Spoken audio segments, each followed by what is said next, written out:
na nakatira sa Cosmic United True Kingdom na matatagpuan sa Apas, Initaw, Misamis Oriental. Datapwat nasa kanya lahat ang lahat ng kanyang kakailanganin sa buhay. Ngunit, hindi pa rin siya masaya. Hanggang sa isang araw, malumanay na pinatawag ng mahal na hari ang kanyang mga kawal. Mga kawal, pasok! Malan, ano po may pagdiling ko namin sa inyo? Hanapan mo ako ng isang babaeng karapat-dapat sa aking buhay. Susunod ka, Malan. At lumisan ang mga kawal para sundin ang utos ng mahal na hari. Atin pong aabangan ang pagdating ng mga kawal.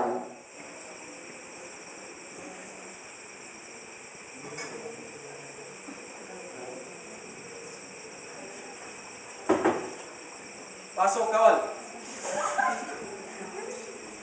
Malan, dito na po yung babae, pinahanap niyo mo sa amin. Napasok mo.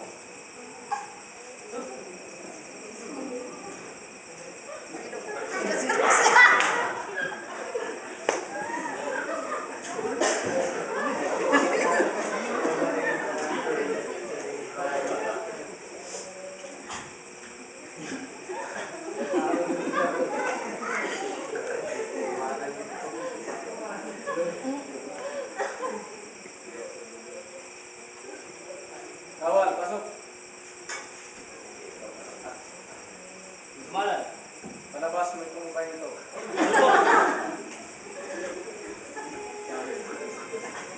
Bakit kaya tinanggihan ng mahal na hari ang dalang babae ng mga kawal? Ano kaya ang kanyang batayan sa paghahanap ng kanyang karapat-dapat na kabiyak? Kaya sa muli, pinatawag ng mahal na hari ang mga kawal para maghanap ng karapat-dapat na babae.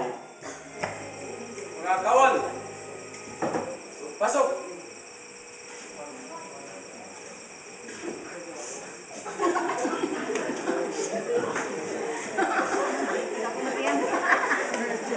ano po yung babae, pinahanap niyo mo sa amin? Pasok.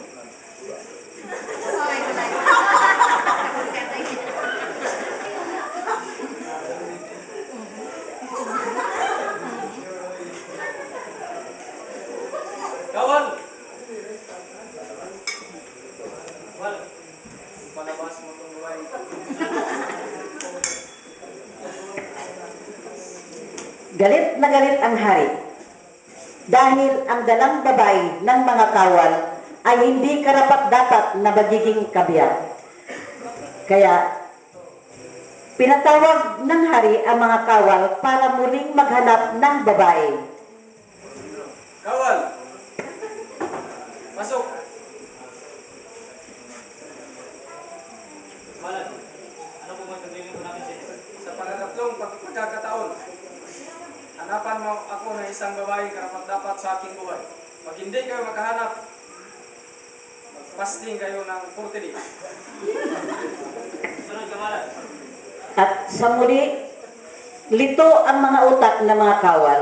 Muling umalis ang mga kawal at pumunta sa Cebu, sa Davao, sa Pangasinan, sa Maynila, sa General Santos, sa Iloilo at Cagayan de Oro para lang maghanap ng isang karapat-dapat na babae. So pagkaraan ng isang linggo, dumating ang mga kawal. Pasok! Malan, wala na po talaga kaming ibang hanap na babae. Ito na lang po dala namin sa babae. Ipapasok mo, kawal.